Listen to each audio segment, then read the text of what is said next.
En los últimos días se hizo viral un video, y no es el primero, ni la primera vez que ocurre, donde se ve a un agente de la patrulla caminera protagonizar un incidente con un conductor de un vehículo en aparente infracción.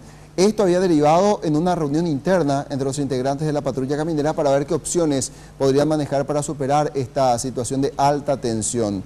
Al parecer, tomaron algunas decisiones y la compañera Laura Penayo se encuentra en el cuartel principal de la patrulla caminera para contarnos los detalles. Buenas tardes, Laura, adelante. Sí, buenas tardes. Facebook y WhatsApp, esas vías virtuales en donde generalmente se viralizan videos de denuncias ciudadanas de accidentes.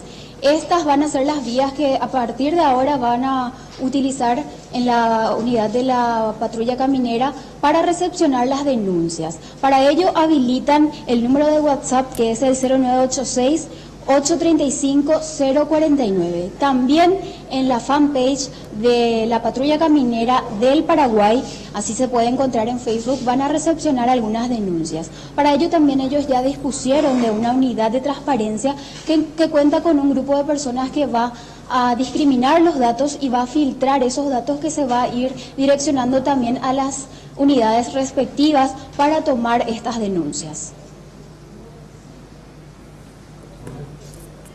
Muy bien, Laura, y con respecto a este tema, que había generado una situación bastante complicada para los agentes de la patrulla caminera porque resultó indignante, al final, ¿qué hicieron como evaluación? Me refiero al caso de este agente de la patrulla que termina enfrentándose a golpes con un conductor, ocurrió en la zona del interior del país, y el agente en cuestión le propinaba algunas patadas al conductor del vehículo. ¿Se tomó alguna determinación? ¿Se habló puntualmente de ese caso también en la jornada de hoy? Bueno, el tema se está analizando y fue a raíz de este video que estabas mencionando justamente que nace esta necesidad de habilitar más vías para que la ciudadanía pueda enviar sus denuncias. Más adelante incluso se prevé el desarrollo de una plataforma o una aplicación para recepcionar estas denuncias. Laura, ¿podés repetirnos el número de teléfono habilitado para recibir estas denuncias, por favor?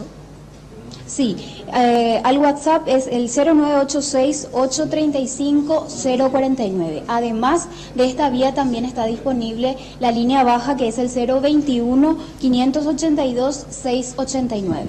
Perfecto, muchísimas gracias, Laura. Completo reporte.